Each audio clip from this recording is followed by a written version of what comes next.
You're on. Hey guys, we're here with Mr. Z and Mr. B, and we've got our students. Jasmine, Anursha, Shiza. And we're going to start talking about some of these definitions to help us with this flowchart to identify the texture of these rock specimens that we're looking at.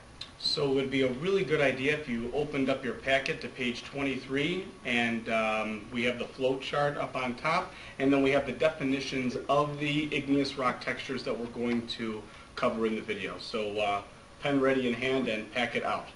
All right, let's get started, Mr. B. All right, so the first one that we looked at was fragmental. Okay, what do you guys think of when you hear the word fragmental? Fragment. Yeah, fragment, right? Well, what's a fragment? Like little pieces. A bunch of little pieces, right? Okay, so when we think about little pieces, we're thinking about during or following an eruption, we have a bunch of other little pieces that are fused together. Okay, so let's say you've got a bunch of rocks that are on the side of a mountain or the side of a volcano, have an eruption, and then the lava that comes out fuses all those pieces together. Okay, that's what we call a fragmental rock. It's just materials fused together during or following an eruption. Okay, if you guys want to see an example of it, we've got an example. It's this kind of white-looking one with bigger rocks found inside of it. Okay, so if you see it, we've got different sizes of it put together. Okay, so we've got fragments of other rocks that are all fused together. Make sense? Okay. Mr. Z, you want to take the next one? Of course. The next one we're going to talk about is something that is glassy. All right, and in the other video, this was identified as this one. All right. If you wouldn't mind actually picking up one of these, some of the other examples that are over there. Right. So if we were taking a look at this, right, do we see any crystals in here? No. No. No, right? And actually, if you feel it, it actually feels like glass, just like a glass jar or a cup or anything like that. It feels like that. And this one doesn't really have any crystals. It doesn't have any crystals that can be seen or that actually formed. And the environment for producing this texture is lava itself that is instantly cooled. So it's quenched by either air or water. And that rate of cooling being as fast as it is, it doesn't allow for the atoms and molecules to kind of arrange themselves into an actual crystal.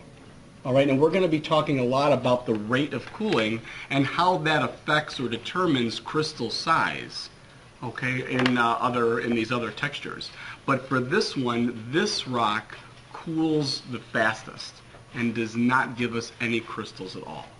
The atoms cannot arrange themselves, and that gives us this glassy texture.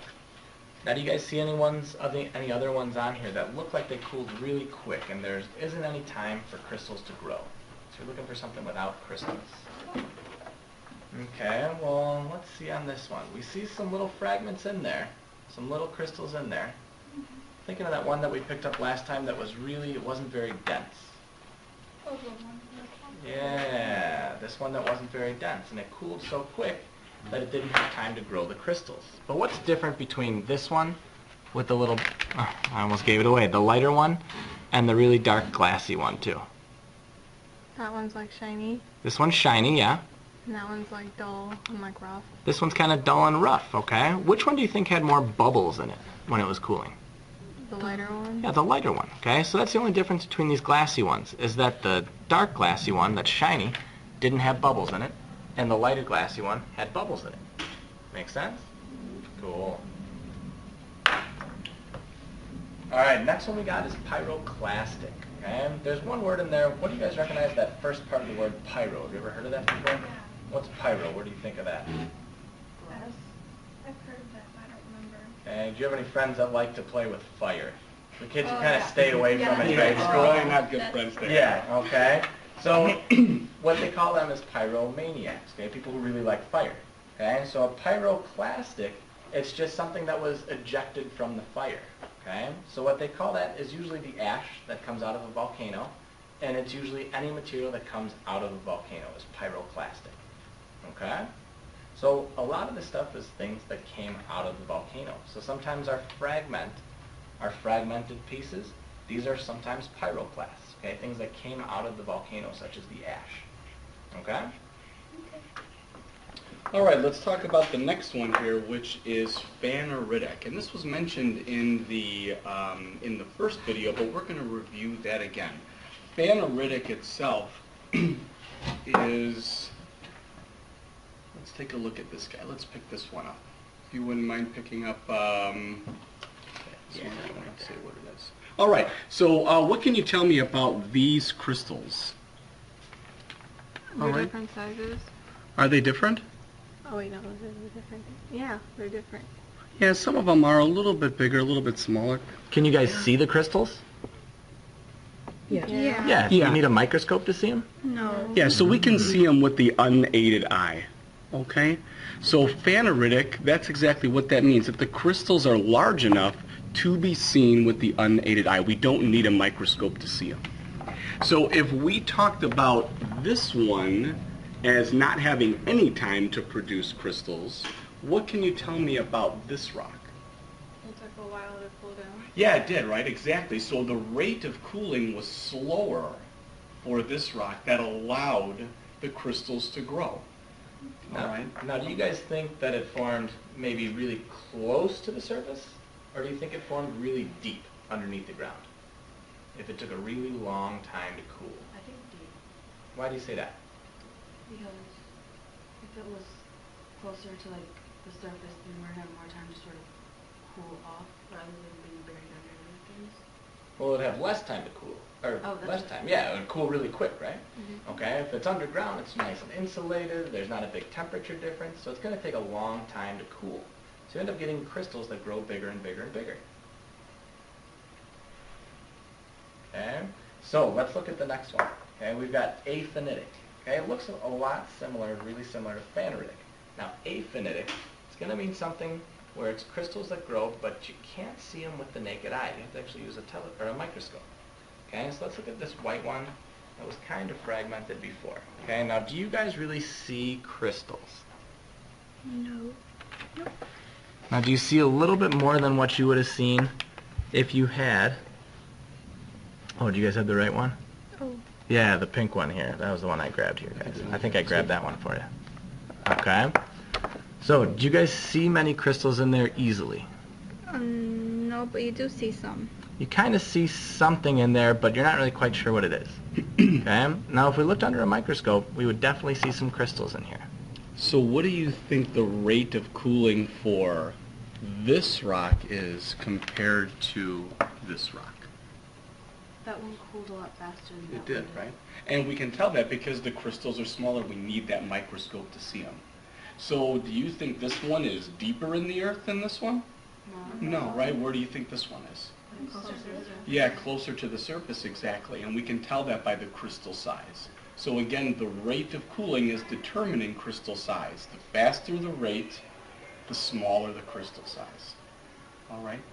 The slower the rate, the bigger the crystal size. Okay? So, we used another term before that we called porphyritic. Okay?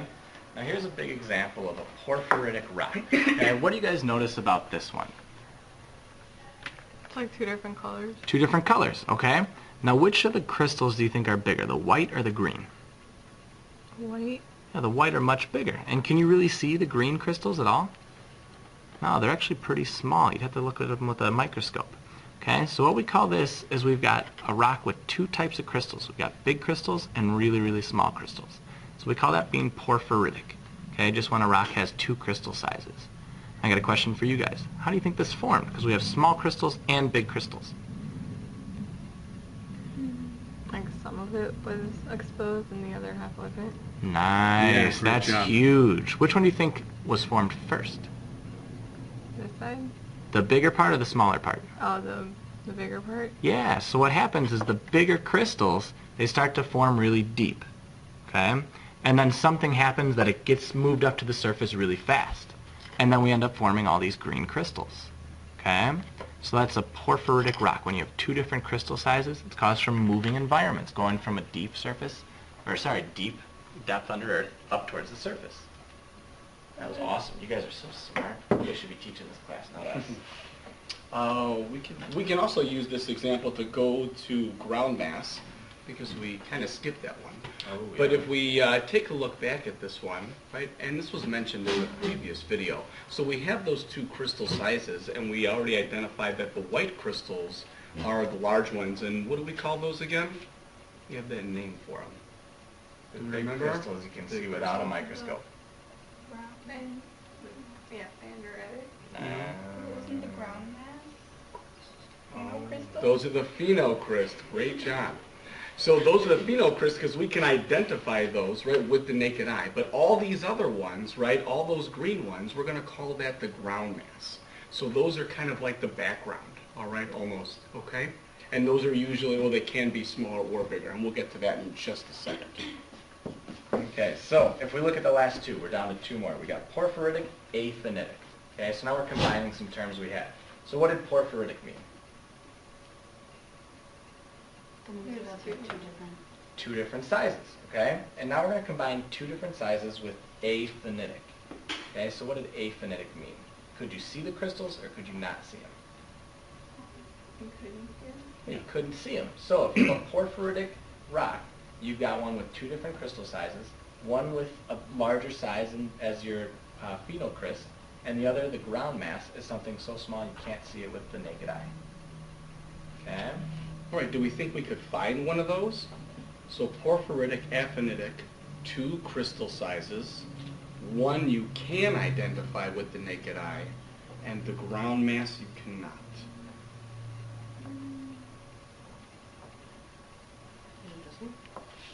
Yeah. I would absolutely agree with that. Yeah, exactly. So you can see that there are two crystal sizes there, right? We can see the larger ones. What color are those? Black? Yeah, they're black, right? And then the ground mass is what color?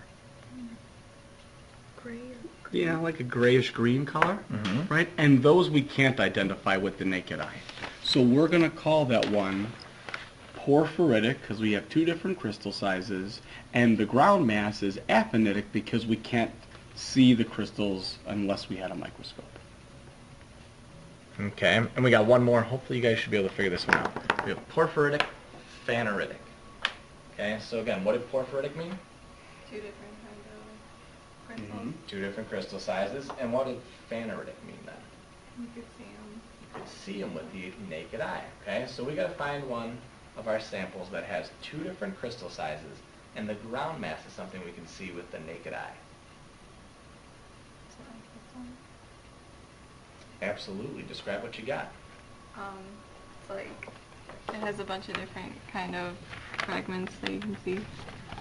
Okay, so yeah, you can see a bunch of different sizes. You can see the pink ones here are pretty large. Okay, and did those form really deep or really shallow?